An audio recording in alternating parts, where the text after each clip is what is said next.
It was a landslide decision. Majority of Midland residents voting no to the proposed tax ramification election for Midland ISD. The proposed tax would have went towards school funding.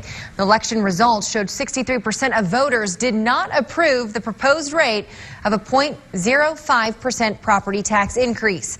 We caught up with the mayor, who is a major advocate for this tax initiative. That number that we talked about, $30, $40 based on what your house value was, you know, how much do we spend going to the movies? How much do we spend on junk food?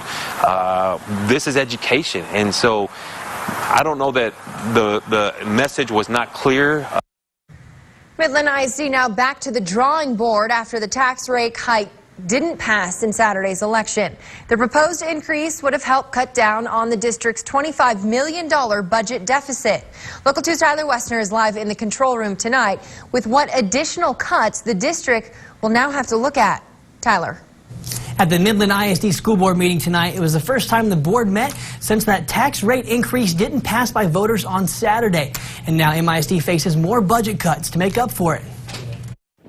When 80 to 85% of your budget's in personnel, the only real way to get to those kinds of cuts is looking at staffing. Midland ISD now facing a needed $6 million in additional budget cuts after 63% of voters said no to the 5-cent tax rate increase in an election Saturday. MISD Chief Financial Officer David Garcia says they're meeting now to decide where those cuts will come from. We've got new leadership. He's got some great ideas, and so we're discussing those right now through our executive staff meetings, trying to develop a plan that we can take to the board. Garcia referring to the new interim superintendent of MISD, Rod Schroeder, who says they'll try and protect as many teaching jobs as possible from the budget cuts. We're going to look for cuts outside of the classroom first before we do anything. Garcia echoes Schroeder's philosophy, but says staff cuts unfortunately aren't avoidable. And right now they're looking at cutting about 60 administrative, teaching, and support positions in the district. Anytime you're looking at the kind of cuts that we're having to consider, there's going to be some folks that aren't happy with it. That's why Garcia says cutting teaching jobs will be a last resort after all other budget cuts are considered.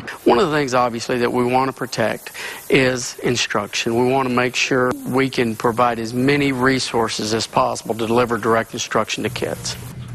Now, Garcia tells me he hopes to have an updated budget finalized with new cuts in time for the school board to vote on it at their next meeting in November. Live in the control room, Tyler Westner, Local 2 News. All right, Tyler, thanks for starting us off tonight. And speaking of education,